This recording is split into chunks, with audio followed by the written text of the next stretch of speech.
Hi, I'm Judi Cleary, and I'm a certified dementia practitioner and a licensed assisted living administrator and a nationally certified activity director. I've been working with seniors for over 25 years, and I've been doing trainings about dementia for over 10 years. And in this training module, we're going to talk about creating an effective environment for a person who has dementia.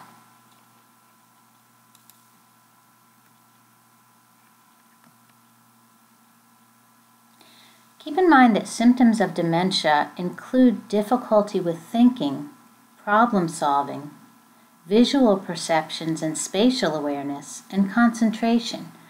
It's not just memory loss. And so sometimes for a successful environment, we really have to be thinking about visual perceptions and spatial awareness as a challenge that a person might be having that we wouldn't realize.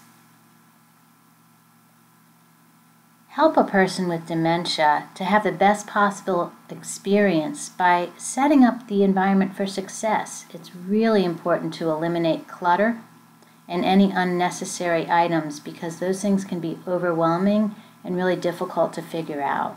Without depth perception, it's difficult to look at, for example, this cluttered stand of clothing and determine what is what. And so it's really important to eliminate clutter and keep things nice and neat. Be aware in the environment that the person with dementia might like to touch things, fiddle with things, move things around, take things apart, because a person with dementia isn't able to make new memories, and so a person is going to just do what they see in front of them when they're looking for something to do. If something is not up for grabs, make sure it's out of sight.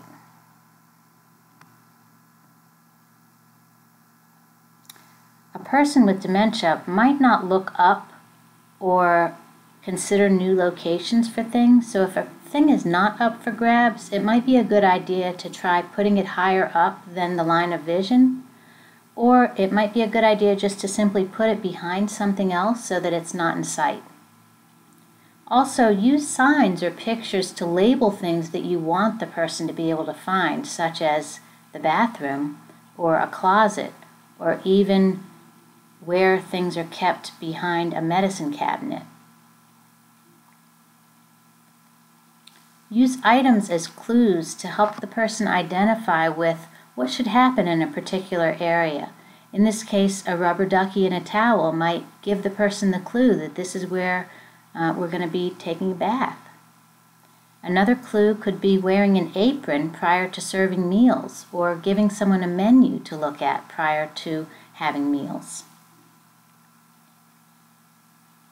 It's really important to avoid background noises. It's really difficult for someone with dementia to decide what noises we can ignore when we're trying to concentrate on something and what noises are the ones that are important. It's really difficult to differentiate that, so it's important not to have the background noises so that the communication we're trying to have is the most effective. Avoid TV, because the sounds and images can also be perceived as reality. It's difficult for a person with dementia to differentiate between 3D and images on a TV. Because there's not that depth perception, we can't tell what things are real and what things are just images on a TV, and so sometimes what we see on a TV might seem like they're part of our reality.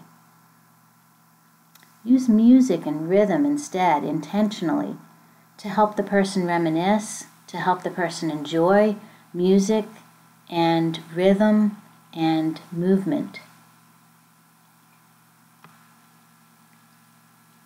The environment should be warm. A person with dementia might need to be warmer than we feel like we need to be. And keep in mind that as older people are not as active, sometimes sitting still, it's easier to get chilly. And that person with dementia might not be able to think of ways to tell you that they're uncomfortable because they're not warm enough. Offer layers of clothing so that the person is very cozy, and then if the person starts looking like they're too hot, we can help to take away some of those layers. And when a person's relaxing, offer them a lap robe or a blanket. It's really important to be sure the person is warm and cozy. Be sure there's excellent lighting. Some studies have shown that somebody with the later stages of dementia needs 7 times more light than we do. So it's really important to have great lighting. Use contrasting colors to help things stand out. In the images that you're seeing, you see a white plate, but it's on a bright green background so that it's really clear for the person where the edges of that plate are. And then there's another picture that has a toilet, but the wall behind it isn't white, it's yellow, so that it's easy to see where the toilet is. If the wall was white, to somebody with no depth perception, the toilet sort of blends into the background. A person with later stages of dementia loses that peripheral vision, and so something that we want them to see needs to be right in front of them. I also want to talk about shadows. It's really important to use good lighting also because shadows sometimes are difficult for a person to differentiate from something that's a bulky item in the way. So sometimes a shadow on the floor might look like something that they need to step over or even a hole in the floor. That's another really good reason why good lighting is important. I want to talk about the use of photographs as well. When we're using photographs to help someone reminisce or even to help someone to identify with who they are and who they've been in the past, we need to remember that their most recent memories are the ones that are lost first. And their oldest memories are the ones that they might still have. And so we want to use the oldest photographs possible that we have with that person. And be sure to label the photos with the names of the people in the photos. So we don't want to say something like you and your son, because that person might not recognize himself or the son. But label the picture with names such as Polly and Steve. So the person with dementia could look at the picture and say, Polly and Steve, oh, that's me and my son. Or, if that memory's not there, the person could still enjoy looking at the photo and just knowing that it's someone named Polly and Steve.